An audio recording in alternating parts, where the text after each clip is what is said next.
of ages cleft for me. Let me hide myself in thee. Let the water and the blood from thy wounded side which flowed be of sin the double cure. Save from wrath and make me pure.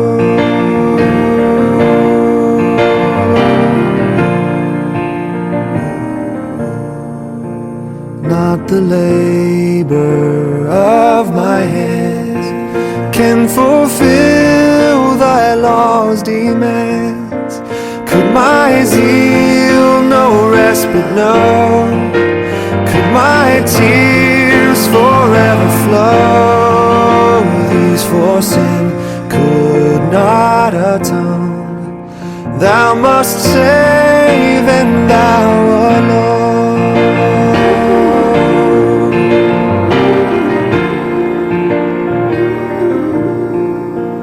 Nothing in my hand I bring, simply to thy cross I cling. Naked come to thee for dress, helpless look to thee for grace. Foul I to the fountain fly. Wash me, Savior, or I die. Wash me, Savior, or I die.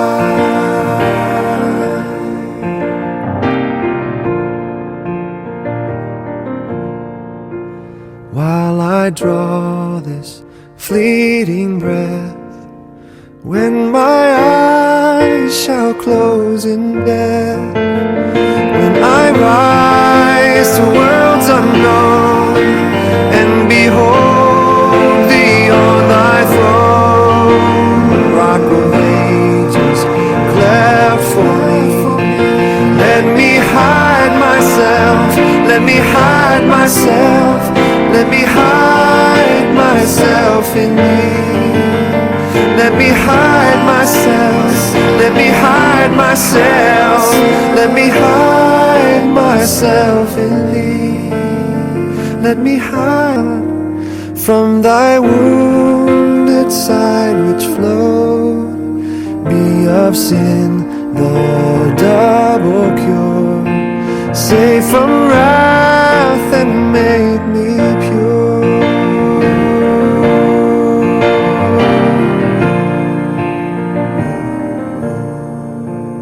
Not the labor of my hands can fulfill thy law's demands. Could my zeal no respite know? Could my tears forever flow? These for sin could not atone. Thou must save, and thou alone.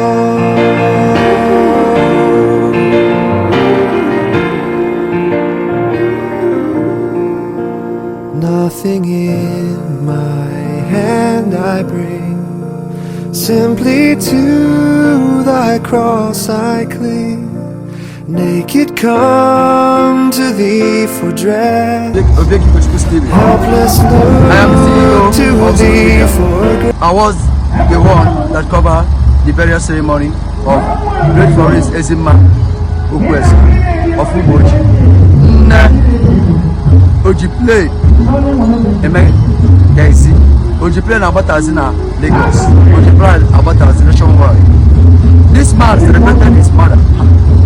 Very, very successful. And according to the history, according to the testimony, this is mother. Live an exemplary body of emulation. And I want you to watch this video and see the testimony about this woman. This woman is very easy. Indeed, she's a philanthropist. She's a good woman. Just watch this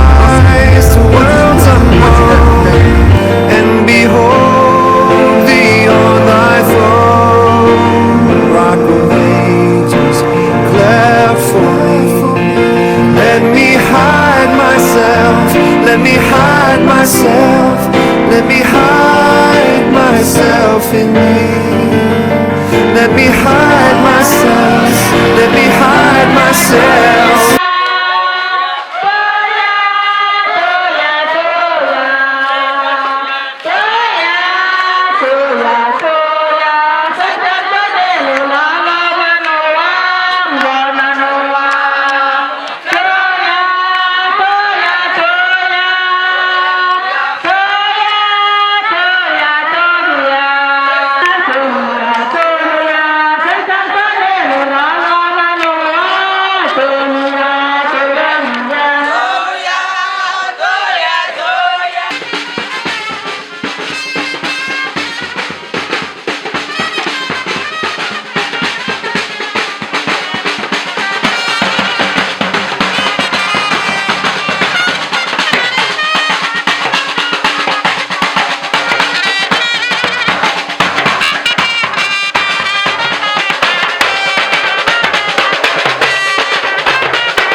Mama.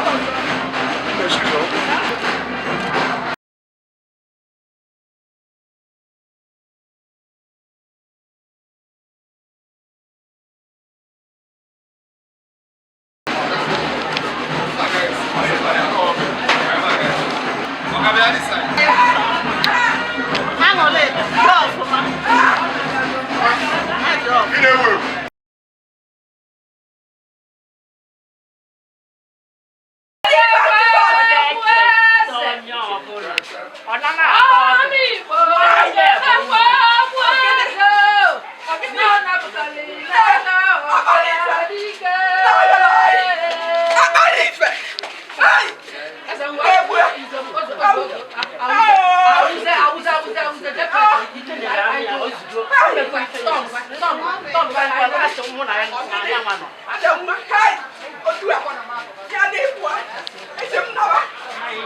Florence Okwueze onye nke isi n'ụwa nke a kpọrọ ote gị ntị biko nna mere ebere o wee keta oke n'etiti ndị nsọ ebe ndị anyị na-ayọ site na Kristi onye nwe anyị mkpụrụ Florence na mkpụrụ obi niile kwe anyị gara aga Jesu biko mere ebere Jesu biko mere ebere Jesu biko mere ebere o zuru ike na ndụ o zuru ike na ndụ o zuru ike na ndụ ugbu a anyị ga-emetụzi abalị n'obodo ewetaba n'ụlọ ka anyị ghara ike ibu bishọp wetu ma ọ bụ n'ọbịa ndị agba m sọrọ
mbibi ebe mana ha nọ n'udo.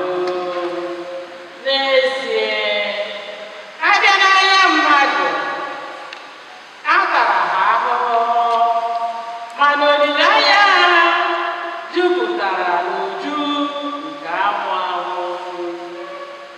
A tara ha obere ahụhụ, mana ha ga-anata nnukwu ụgwọ. Chineke n'onwe ya amalela ha were chọpụta na ha tosiri ibinyere ya. Ọ nụchara ha dịka esi anụcha ọlaedo n'ọdọ ọkụ, bịa nara ha dịka àjà nsure ọkụ. Mgbe oge nleta ha bịara, a ga-akewapụta ha ihe dịka igerike ọkụ si adapụta n'ugwu ọkụ. A ga-ekpe mba niile ikpe, a ga-achịkwa mba niile na mmadụ niile, ma dị nwere ga-abụ eze ha ebighị ebi. Ndị ahụ chekwubere na ya ga-aghọta eziokwu, ndị kwudosiri ike na-ebinyere ya n'ịhụnanya, n'ihi na amara na ebere na-eche ndị ahụ ọ họrọ. Ọ na-echekwaba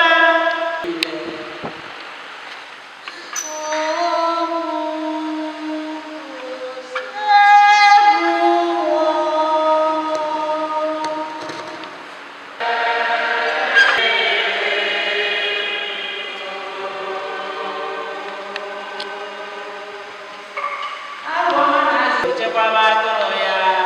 O nweghị ihe m ga-achọ. Onye nwe anyị bụ onye nche. Ọ na-echekwaba dịka onye nche atụrụ si echekwaba atụrụ ya. O nweghị ihe m ga-achọ.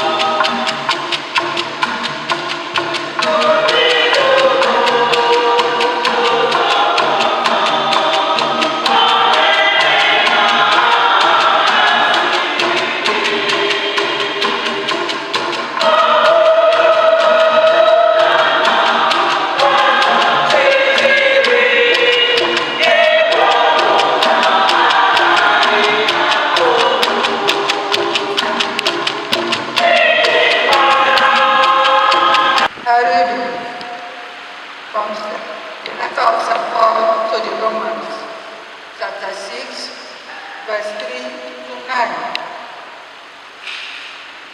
Do you not know that all of us who have been baptized into Christ Jesus, we are baptized into his death? Therefore, we have been buried with him by baptism into death, so that just as Christ was raised from the dead by the glory of the Father, so we too might walk in the newness of life.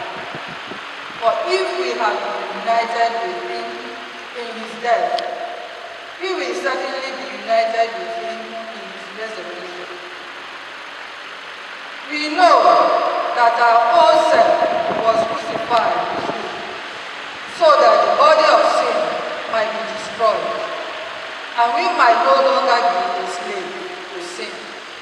For whoever has died is free from sin. But if we have died with Christ, we believe that we will also live with him. We know that Christ, being raised from the dead, will never die again. Death no longer has dominion over you. The word of God.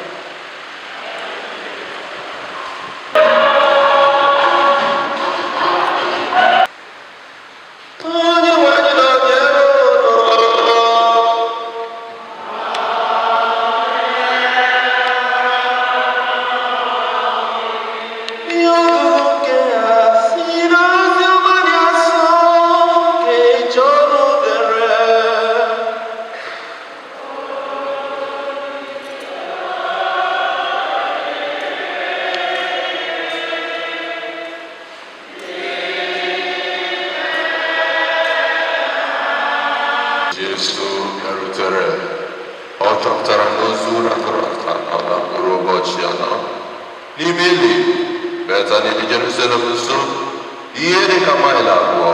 Ọtụtụ ndị Juu bịara ka ha kasị Marta na Mary obi maka ọnwụ nwanne ha nwoke. Mgbe Marta nụrụ na Jesu na-abịa, ọ gara zute ya, ma Mary nọdụrụ n'ụlọ.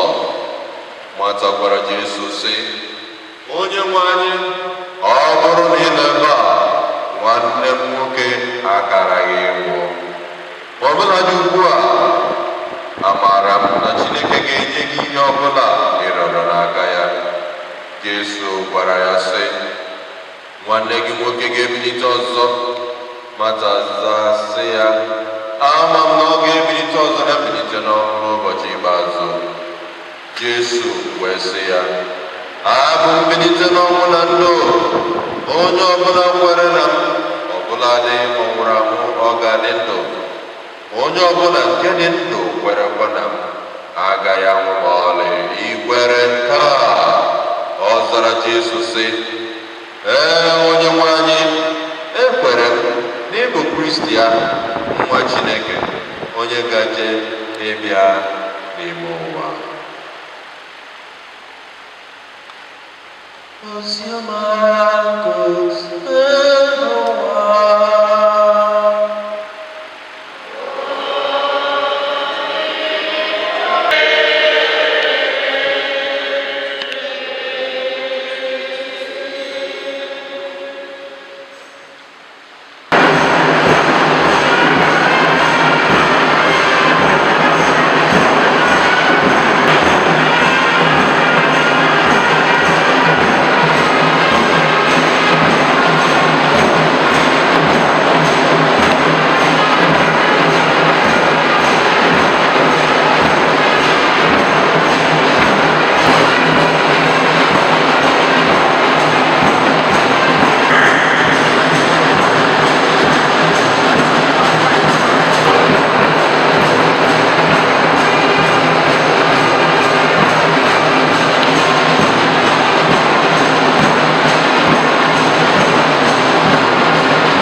Florence Ezima na nwanne anyị mụrụ ya ebebe n'ihe omume ndị a o ketara oke na ha mgbe ọ nọ n'ụwa a. Anyị na-arịọ nke a sị na Kristi n'iwe na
become for us the body and blood of our Lord Jesus Christ.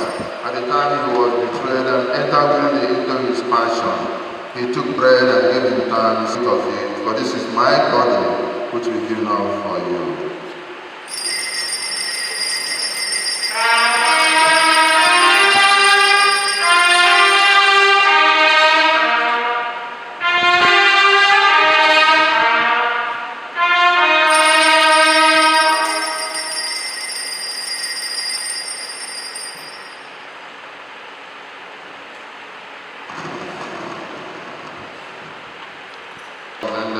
He took the chalice and once more giving thanks, he gave it to his disciples, saying, "Take this, all of you, and drink from it, for this is the chalice of my blood, the blood of the new and eternal covenant, which will pour out for you and for many, for the forgiveness of sins.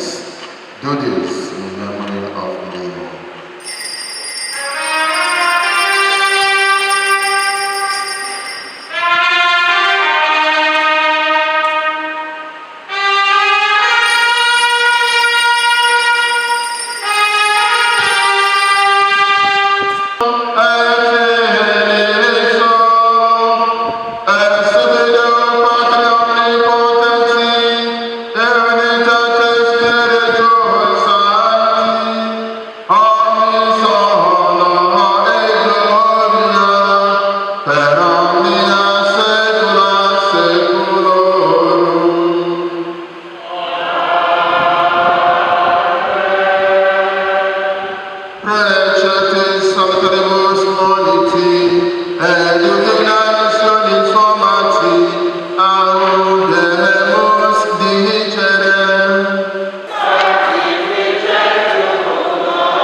By the help of your mercy, may God always free from sin and save from all distress as I wait the blessed hope and the coming of our Savior, Jesus Christ.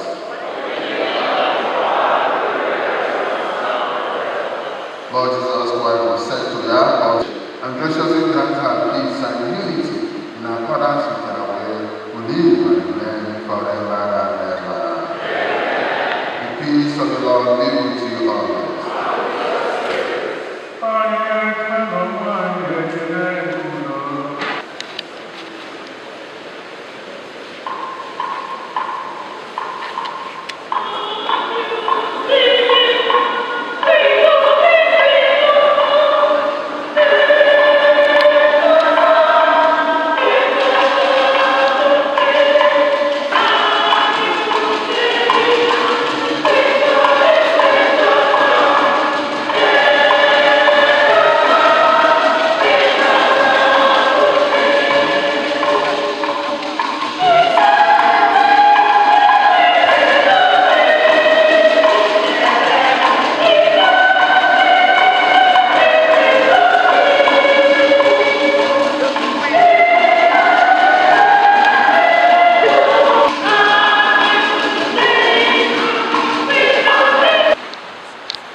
Behold the Lamb of God.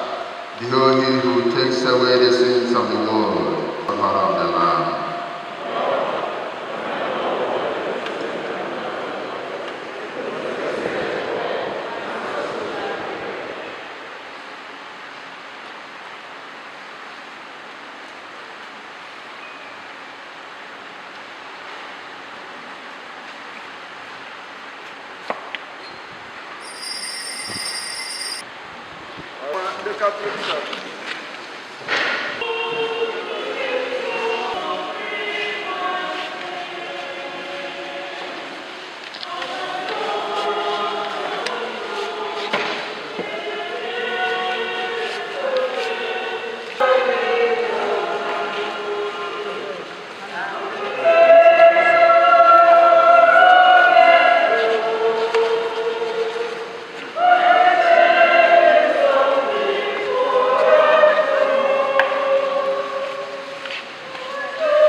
Bishop.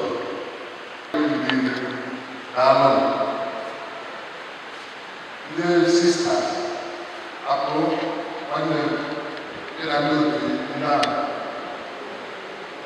live members, go to my mother, but first of all, I'd like to go to a great support because I didn't go one guy. I think the pillar behind it is my wife. And so many of them, since 30 years, they are not in America. This is a big opportunity. So many people are afraid about that. Because all the welcome.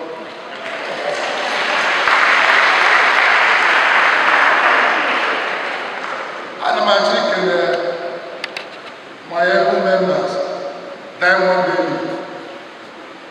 And so many friends in this year, baby, teaching. I can see you there, Lagos friends. Money, you can, you don't die, but the boy Jesus, I have bag there. My, I'm not food.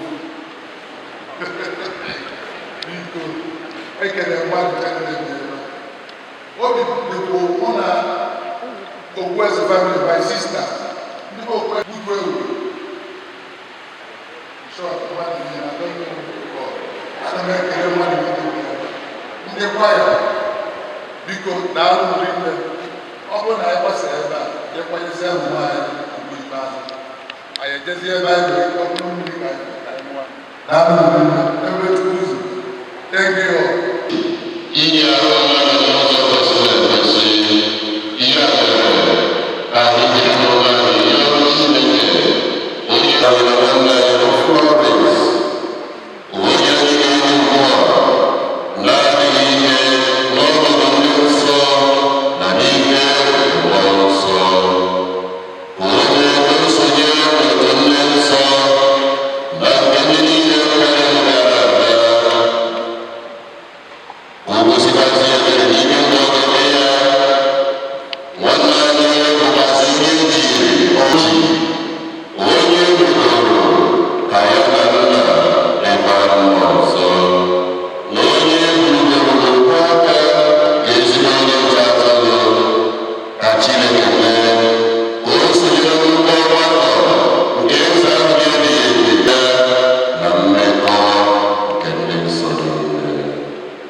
nọrọ n'ime ili mkpụrụ ụbọchị atọ wee si otu afọ gọzie ili na-ekwere na gị.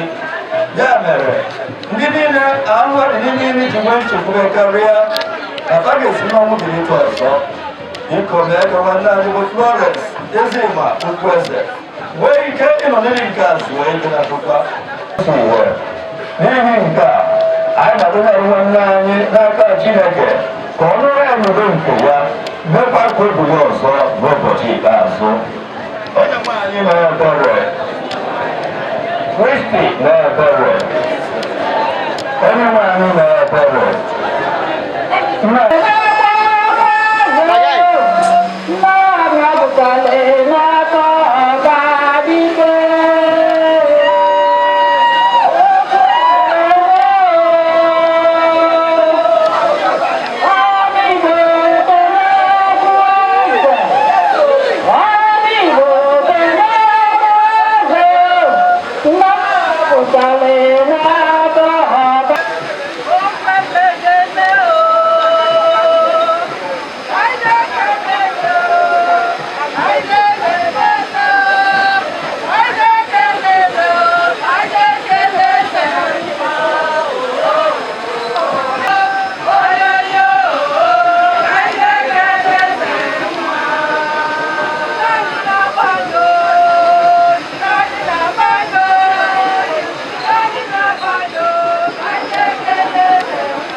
Florence Okwueze na Okwueze Nne Agba n'oge ezumike obodo onye nwe anyị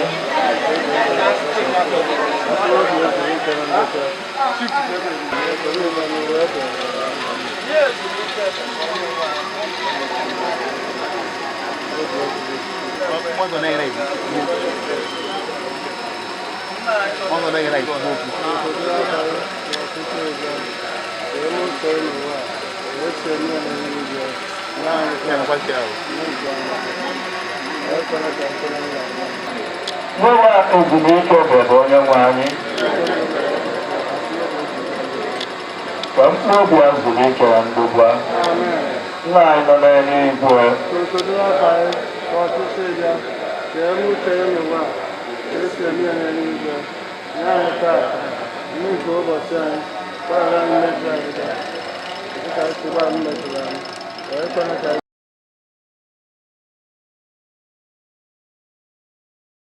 gị nwere oko ya ịmụ ihe bụ uche gị biko ekwela ka ọ daba n'ahụ dere mmehie. Nke abụọ, mgbe nwadịgo gị bụ n'ụwa a eziokwu bụ ihe jikọrọ na ndị na-ekwere na gị biko mekwa ka ebere isikwa otu a jikọnyere ndị mmụọ ozi gị n'ụwa ọzọ anyị na-ebe nke a site na Kristi dịwa n'anyị ezumike bebe odiwere ka mkpebi Florence Ezima Okwueze na bụ ndị na-ekwu na ngalaba ka mkpebi ezumike na ndokwa maka ndị na-eru uju Ojukwu anyị na-arụ ebe anyị na-agba mgbarịrị ka anyị na-echeta mgbe niile na ọnụ nke anyị na-abịawanye nso nye anyị Kraịst ya iji kwado maka ụbọchị ikpeazụ ahụ site n'obi ndụ dị mma mgbe niile ka ọnwụ mberede na ọnwa akwadoghị okwudo ghara ikwudo anyị kama ka anyị na-eche nche mgbe niile ka ọ ga-abụ mgbe ọbụla ịkpọrọ anyị ka anyị wee nwee ike iso banye na aṅụrị ebe site na Kristi dị nwe n'anya maka Nne Okwueze kama arịa nne nke Chukwu nne dịgasị n'ikpe obere na onye kasị obi ndị na-eru eru anyị n'aka mmanya mkpụrụ obi nkele oyibo ya bụ Florence Ezima Okwueze onye ga-akpụrụ ụwa nke a ka o siteze n'ekpere ya dị ka nne nwee ike iru ọsọ ọsọ n'ụlọ obibi ahụ anyị niile na-atụ anya ya bụ eluigwe biri na ya ebe ebe ọ gasịrị eluigwe ga-abụ ụgwọ ka Chineke ga-agwa onye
My name is Florence Ezima Okwueze Nne Oji. Global. Ezinne Ezima Okwueze was your My mother-in-law. What can you tell us about her? She was a very good fellow. She was playful, she loved her family. Yeah, she loved everybody. Thank you.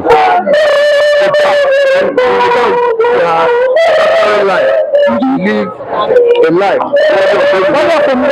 What is your message to your wife, your husband, your brother-in-law? My message to our family is for us to maintain peace and love one another. Because like this saying, united we stand and divided we fall. So we have to be united first to form a common force for our family to grow. Thank you. You're welcome. You have a lot of girls, and you are expecting so many girls around today. Some are already tested. We are celebrating the life of my mother-in-law. Well, life. So all we have to do is put her to rest, and we are now celebrating. Thank you. Thank you. Yeah. Tell us your name. My name is Ezinne. Ezinne, Mrs. Florence Ezima. Ezima. Ezima Okwueze. Who was hurt? My mother. Wow. How best can you describe her? What was her like? My mother is a very kind woman. More than very kind. He uses what thing he has to do favor. I know her as a kind woman, a righteous woman. She lived a righteous life. To her best of her life. You know God and she served God. She loves God and she do the will of God. Regarding to the legacy she left, what is your message to your siblings and to your wife? As you people are thinking she left a lot of legacy for our family, for her children, and for her beloved brothers and sisters. For a while, her legacy so much important is kindness to people, to others, even to her siblings. And I'm trying to emulate everybody. Her siblings mostly to emulate the life of her mother, Florence Ezima Okwueze, who lives so much kind life to the others and to our own very siblings of her own father. That let us emulate the life of our mother, spread it to other people, because today people are saying our mother is very kind, it's very good, even to the church. When she allows one of his sons to build church, build a house of God for the church, because of her kindness to God, then she allowed her son to do such thing. your message and your last wish to your mother? That God will accept her into his kingdom, that he will be the member of the heavenly beings, that he will rejoice with the angels and saints of God, that at the end our own life we shall live together to depart no more in the kingdom of God. That is my message. Let's have a recap of the name of your title once again. Mrs. Ezima Okwueze. As they call me. Good afternoon. Okay, my name is Mrs. Antonia Chidimma Nne Okwueze. How can you describe your mother? Right? Yes, it's my mother. When she was alive, tell us what you know about her. I can't even say more. But let me say a few. My mother is a gentle woman, is a happy woman. How? That is, she's a helper. She loves poor people. She loves to help poor people. That is where what Okpalife did today. Because my brother built a church. Most of he said, but it's what my mother inspired in him that made him to, because they told us, my parents told us to give the church, not to collect from the church. That is who my mother is. Your mother lived an exemplary life. Yes. Just like it's a body of emulation. Yes. Your message to yourself and your wives, your mother, your wives, I believe they are married, they are getting wives. Yes. What is your message to them regarding to the legacy your mother left? The biggest to them is first, honesty. My mother is a honest woman. He will tell you that say it the way it is. That compassionate heart. Be peaceful. Have that listening ear. Always listen to your husband, to whoever that is advising you. That you can take one or two something from the advice. You may not take all, but you must take something if you listen very well. What is your message to your guests? I told them, I said, thank you for coming to condole with us. And I assure you that we will take good care of you. My brother, he has killed 5 cows. There's food, there's drink, there's everything. They will enjoy themselves. Yes. So welcome and have a good time. God will lead you safely back to a different destination. Through Christ our Lord. Let's have a recap of your name and title once again. Name is Mrs. Ezima Nne Okwueze, alias Mmadiche.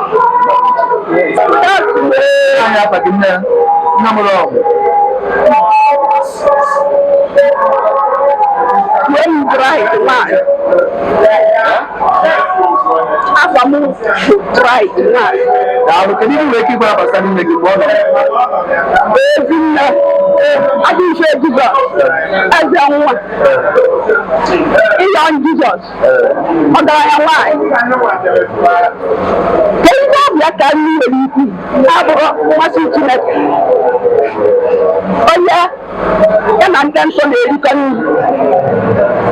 And then make one can do it. You make to Chineke. Hey, man, body. They will not see the data. And you are one can go around. I'm glad on my. Believe one of God. I'm glad. Yeah, my yes. I'm a mere woman. Now you're Chineke. I'm the way here. Look all the way to where I'm Chineke born on one. If I can look at you, one line, you're not there for nothing. I can have it. So, if you have to make it, now I'm going to not pattern and control. But I didn't do negative. I'm a mother. One of them, I'm very clear. If they do, maybe come here. Maybe I'm a boy. Let's mind a good candle. There's you. And then you. What is your method? I listen to them. Every scene I see, you know, can I see? And I'm being the same. Every teacher, whether they do the same. Yes, no. I don't be teachers, Yalia. And go to it. No, that's your baby. I will that's your baby. You believe it. That's your baby teacher. Where the person can start. We're not one area of 50,000. I can do a night in the Chineke. She's 4 months old. Yeah.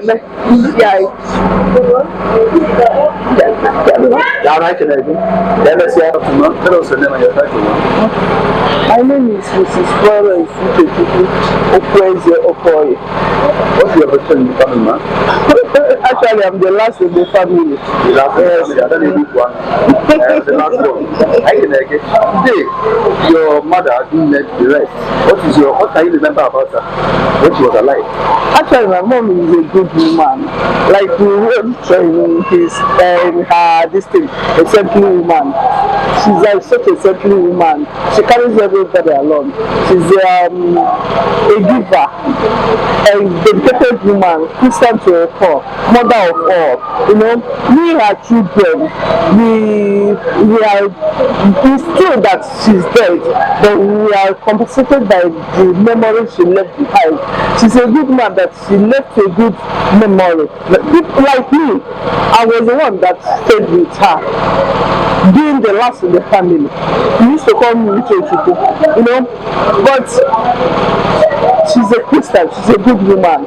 There's nothing I will remember her other than being a good woman. She carries everybody along. Yeah. And your message goes to your guests who really take to come and with you, who travel far and near to the family of Okwueze. What is your message to them? To my friends, my colleagues, my business associates who travel from far and wide, like this woman, she's here for me. I don't know how to thank them. It's only God that will reward them. I said that the light that they take in coming time, God will see all of us through. We will all go back to our families in Jesus' name. Amen. Amen. Thank you. The man also that precious young mama used to tell you. Good afternoon, my brother. Arambo Chief Godwin alias On the way, man. On the way, man. Then the matter is so that Ezinne for race. Ezima Okwueze. Yes.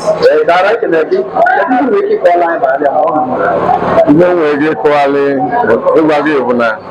Why, yeah, no. No, you call number. Oh dear, you call number. Yes, that is a little upon me and Rupe. I'm going on the day. So do you here more in the way. Oh, boy, mother, Abu Madu, we are now for the Indian. Oh, boy, now I'm not sure all of them. Madu. Oh, boy, zoom off ma. I want ya my idea. To make a react of the self of ma. I will make a yank of ma.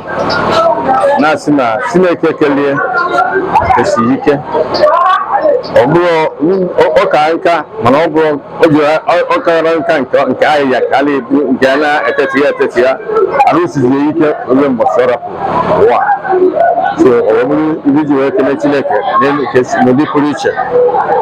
So, when I see Tineke, now good and look while I am with but you can do it. Chapasia, we were the resurrection day is in Jesus' name.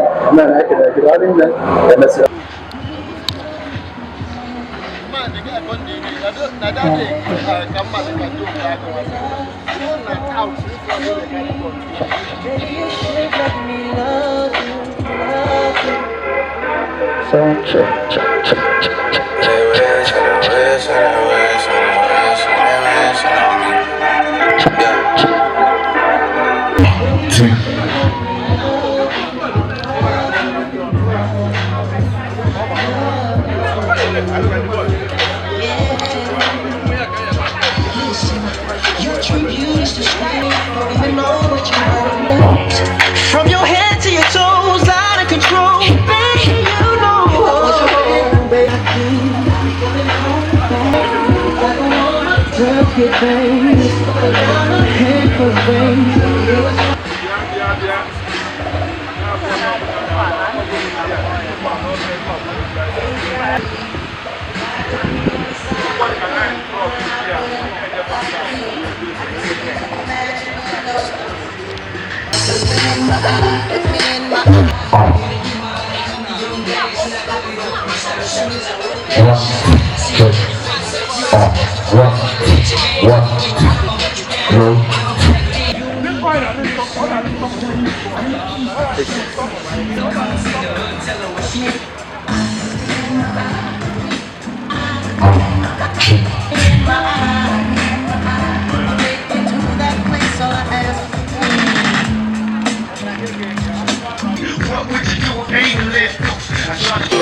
So, I know somebody in Noah. I go my patron.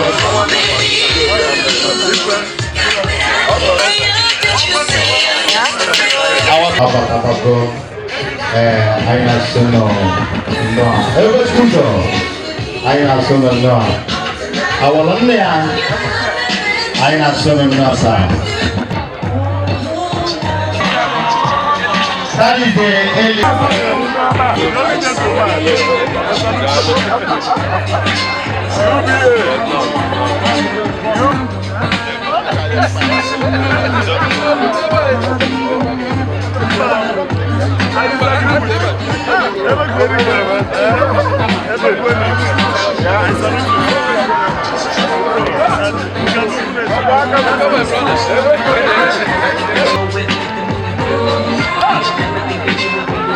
I got what you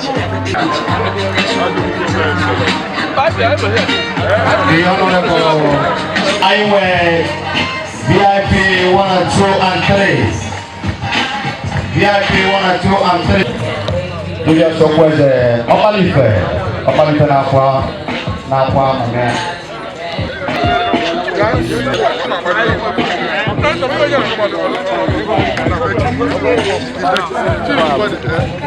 Biko anyị na-ayọ ọmụnị nwere kaadị ga-eji bata here please.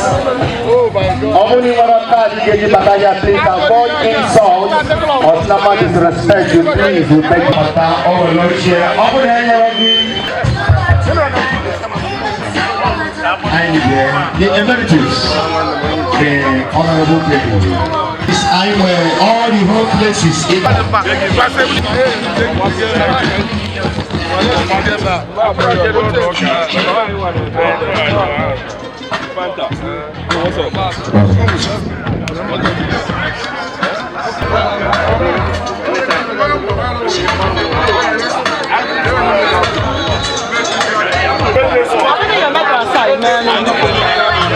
You're on to DJ Bado Entertainment. You can follow us on Facebook, Instagram, TikTok, and Snapchat at DJ Bado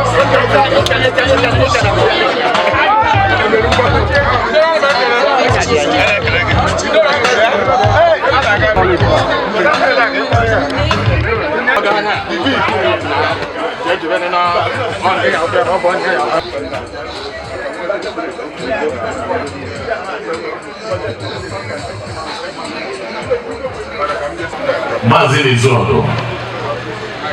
How will you say your boss? The celebrity, biological father of award-winning twins from America, the National Public Relations Officer, Eddie Diamond International. On any one of Enugu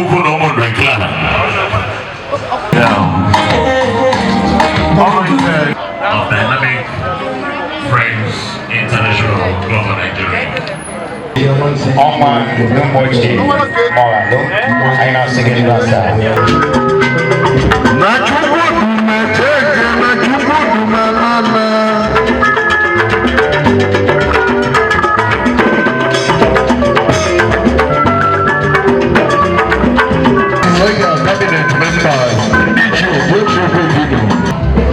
His Excellency, Dr. Ezima Okwueze, the President and the founder of the board of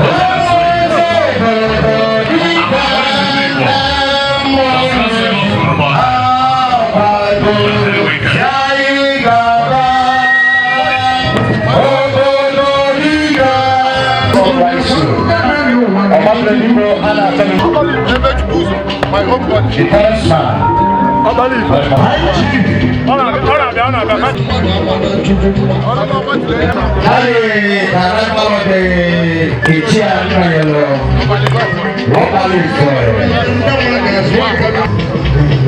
The Committee on Friends founded here, led by the Super High Chief, Machuko Akuko, Elsa Foto Kisisi, the Bukoku. I see our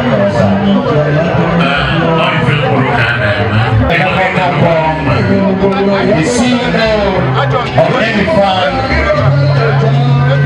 Every Fan Seminar, I see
people. And number one, we are going to be up. So we're not starting again. We are new. What do you want this? What do you real mega? How much we know God forever? Now we thank God. Praise the Lord. We're not going to be able to get what they do on the app. Let's go to the app. What is the bodies? Now, I think that's the way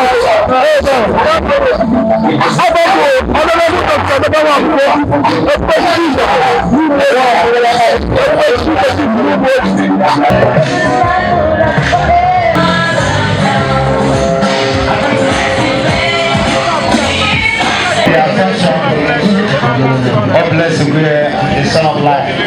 And then to balance the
Thank you very much, sir.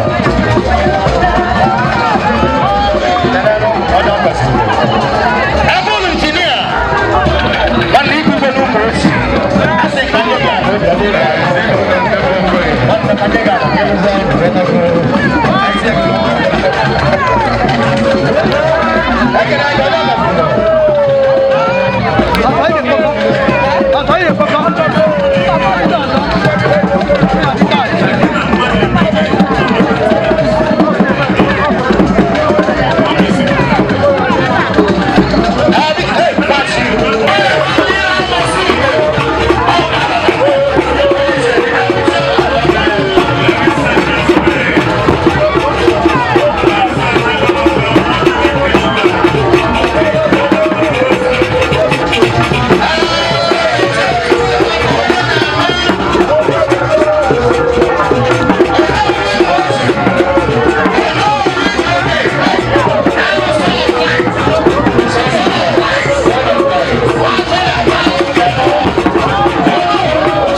Thank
you.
gị na ndị klọb ekuru dị abịa nyere Oji play na-agbatazi kedu ife na-agwa n'ụbọchị kata atọ na-akwa nne ya Jilos ebu ọgaranya ya na-eme adịrịzi onye ahụ kara aka ndọme kara aka more than 98 years ihe ahụ 98 years o 98 years ọ ya na-ekwu n'ọnụ so anyị bịara ka anyị nọnyere ya anyị abịakwụ anyị eriela anyị aṅụọla anyị na-asụ Chineke ga-anọnyere famili ya ka ha nọchi ike na mama ya nọzuru anọzu anyị na-asụ Chineke gọzie ya n'aha Nna na Nwa na Mmụọ Nsọ. Anyị kelere gị na arụrụ nne mana anyị abụọ na-etugasị gị ya na afa gị afa m Chief Emmanuel Ụta I'm the chairman and CEO of Good Father Motors and Equipment Limited na Lagos. Anyị kelere gị na klọb na Eli Diamond International. Anyị kelere gị na anyị kelere gị ya na Madrid na ndị anọ ya kachara aka anyị kelere gị ọ bụrụ ihe ntakịrị ọ na-eziokwu anyị kelere gị na arụrụ nna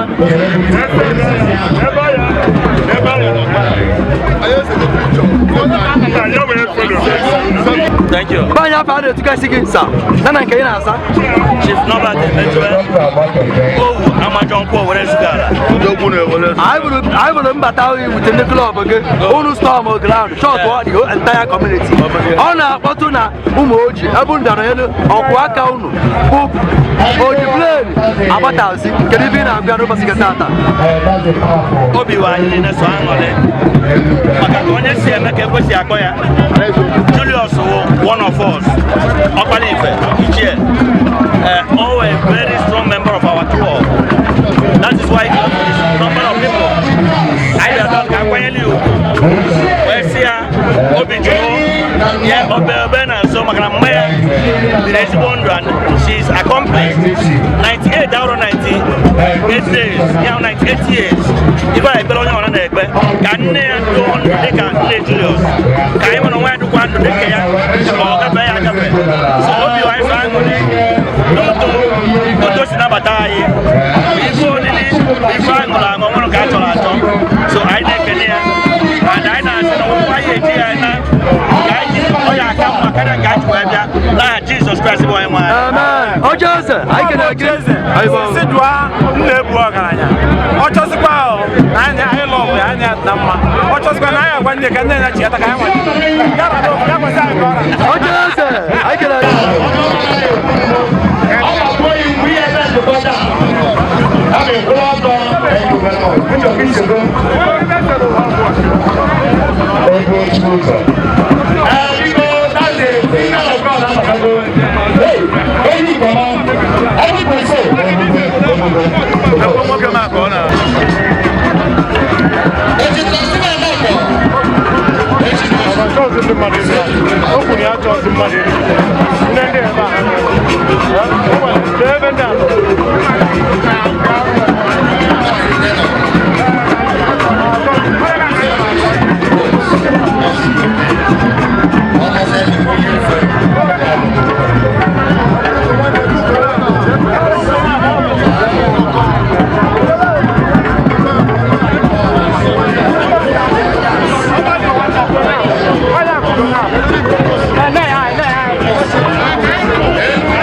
When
Ladies and gentlemen, it's a candy. Behold the soft landing of Moshiaga itself. I know that you are more. Onye ọbụla chakwa n'ụzọ maka ịkwatu mmadụ. Achaghị maka onye Igbo. I thank you, Chief. Anyone so ladies and gentlemen. Hey. Wallahi ma. Alazi. Jabioro also Amanne.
The Asian lady, first thing we have to be there by sharing.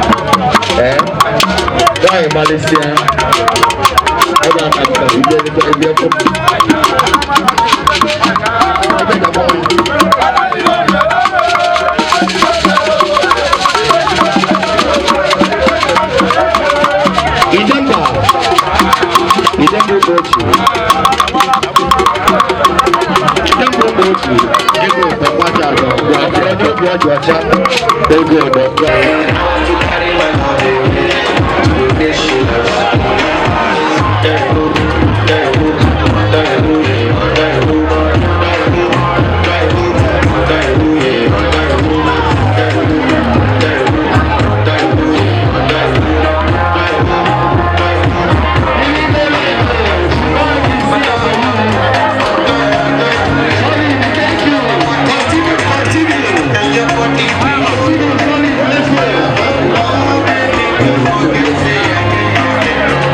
Thank you.